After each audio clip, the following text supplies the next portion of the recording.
Yes, I do have sellotape on my guitar, and yes, there is a good reason for this madness. Now, before you go running to your stationery cupboard to fetch out your sellotape, hold on for just a second, okay? Because what I'm going to show you today is actually a very powerful visual tool that I've shared with thousands of my students, and it's allowed them to go from playing up here on the fretboard all the way to the dusty end. And by the end of this lesson, you're going to have something really fun and really cool and really easy to play.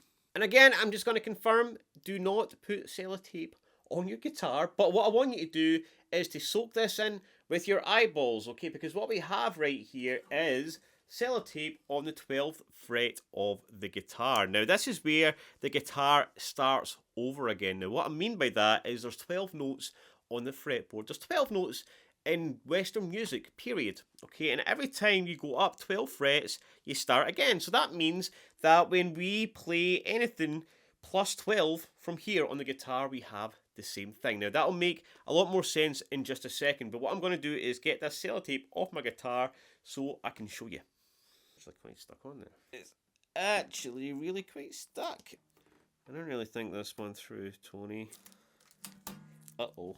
Now, again, don't try this at home. This was just a visual tool that will hopefully stick in your brain. So now that we've got the sellotape off, let's have a little look at what we're talking about here. So, when we get to the 12th fret, right, you play the low E string, you play the 12th fret of the E string, and you have the same note. You get E and E, A, D, D, G, G, and so on. So what does that mean? That means every time you go past the 12th fret, you get the exact same thing. Now, let me put that into context. If you play a G chord, and then you add 12, alright, so you're in the 3rd fret here. If I add 12 to that, 15, I've got another G. Alright, I could do it with a D. Now, it works really well in a lead scenario as well. It's a really good visual tool if you're playing the pentatonic scale, for example. Like if I was playing, let's just say the open E blues scale, I could do it up here.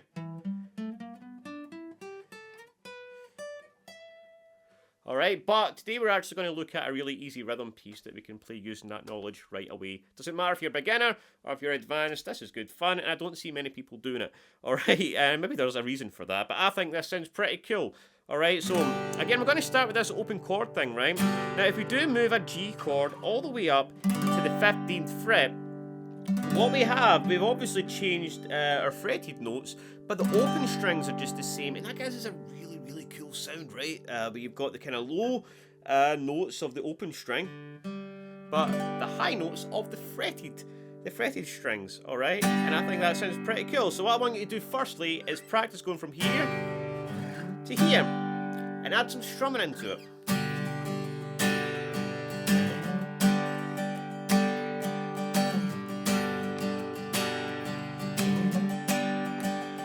Alright, now we can do that with all the open chords. So let's take the open chords in the key of G then. We'll do it with a D.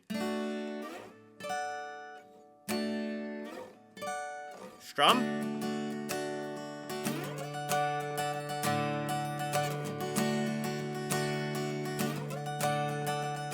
We do a C.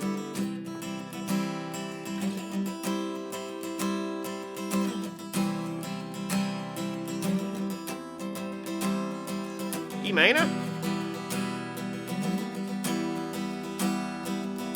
Alright, so you can do a mix of that, right? So what I'm going to do is I'm going to go back and forward with those chords, and then I'm going to take turns in playing up the high end, up the dusty end, and then up the not so dusty end.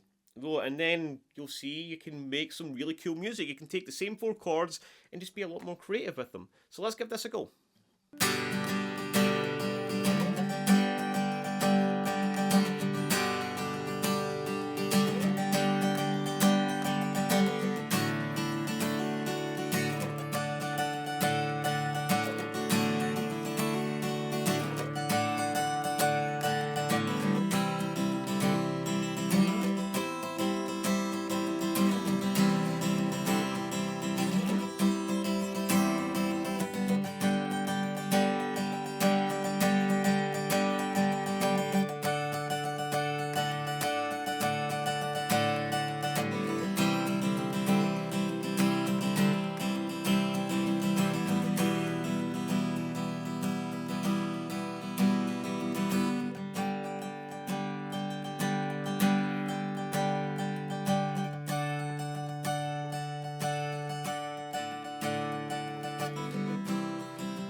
you have it. All right, something a little bit different and really easy and something fun to play. So let me know if you enjoyed that, guys. And if you did, let me know in the comments. Take it easy, and I'll see you in the next one.